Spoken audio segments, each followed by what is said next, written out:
Good morning everyone. I am Dr. Alka Gehlot, Professor Reproductive Medicine and Surgery. Today I am going to take a class on unexplained infertility. So what is unexplained infertility? It is inability to conceive after 1 year and with routine standard basic investigation of infertility showing no abnormality. So diagnosis is based on the exclusion. We have to do the basic investigation like evidence of ovulation, normal semen analysis and fallopian tube patency test.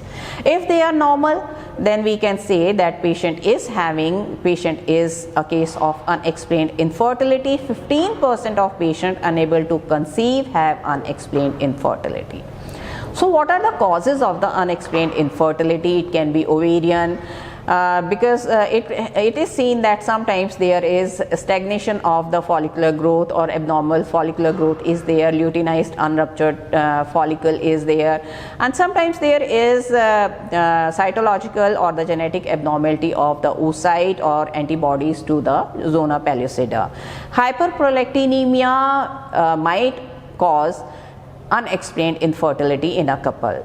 Peritoneal factors are very important in cases of the infertility, like if there is altered milieu of the peritoneal fluid with the increased altered macrophages and the immunological activity. If mild endometriosis is there or any anti-chlamydal antibodies are there, they will affect the fertility of a couple.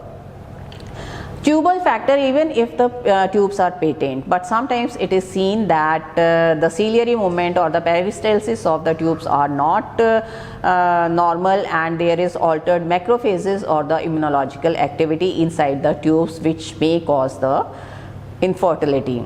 Endometrial factors are very important because there are so many factors which are released from the endometrium, like the implantation markers which responsible for the implantation of the embryo, and when there is some abnormality in the secretion of these factors, these may lead to infertility, like abnormal secretion of the protein, adhesions molecules or abnormal activity of the natural killer cells or the T cells, and when there are some embryotoxic factors or abnormal uterine perfusion. Cervical factors, if there is cervical infection which altered the cervical mucus or anti-sperm antibody, so this also lead to unexplained infertility. Male factor are also very important in cases of the unexplained infertility, like when we do the analysis, when we do the sperm testing, then we see that there is decreased motility, abnormal acrosomal reaction or oocyte binding or zona penetration by the sperms, and sometimes the sperm head abnormalities are there. When the semen sperms are tested for the DNA fragmentation index, it was found that it is on the higher side, and few cases are there with the genetic defect.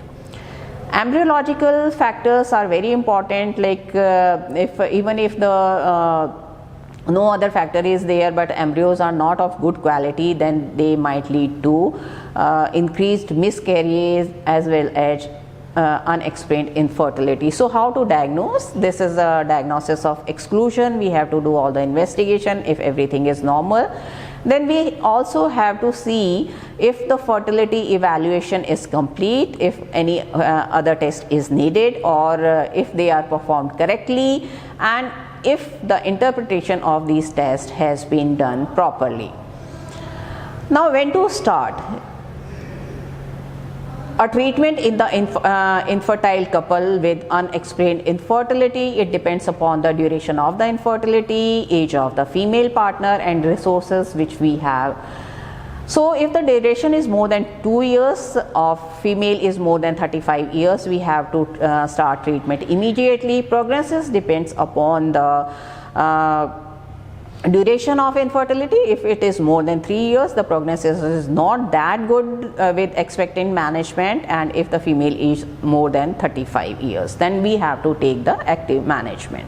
Proposed treatment regimens are different, like the expectant management can be done, or the IUI can be done, or the ovarian stimulation with oral or injectable medication, or the ovarian induction can be combined with IUI, or if the patient is not conceiving after these therapies, then ART can be used as a treatment therapy. So this is the protocol how to manage. If that depends upon the age of the female partner. If she is young, she is less than 35 years and duration of infertility is less than 2 years. In that case, we can advise her for expectant management for 2 years. If not conceived, then HMG, ovulation induction with HMG can be done, and IUI for 6 cycles. If no response, then IVF can be done.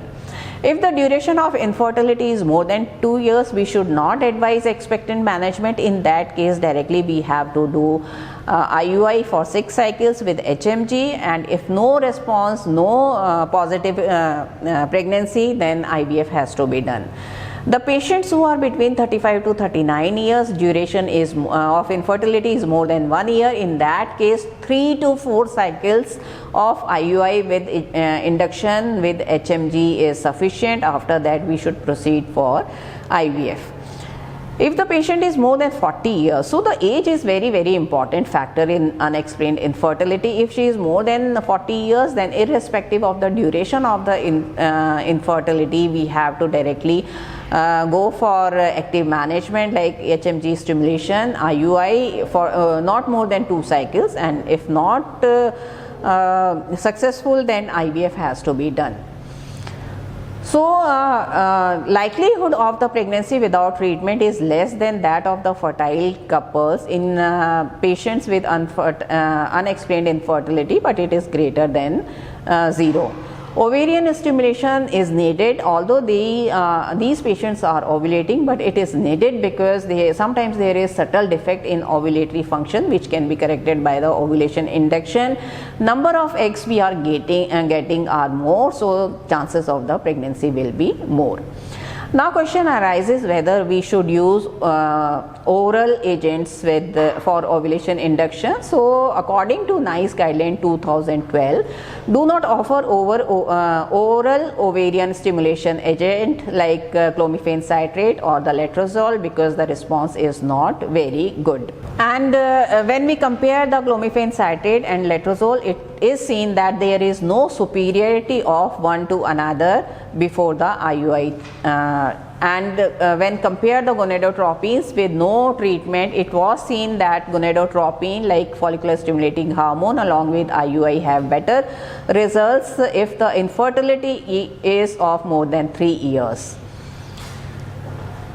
IUI in a natural cycle with expectant management showed no evidence of increased live birth. But results of IUI are better than timed intercourse after the ovulation induction. So this was published in Cochrane 2011.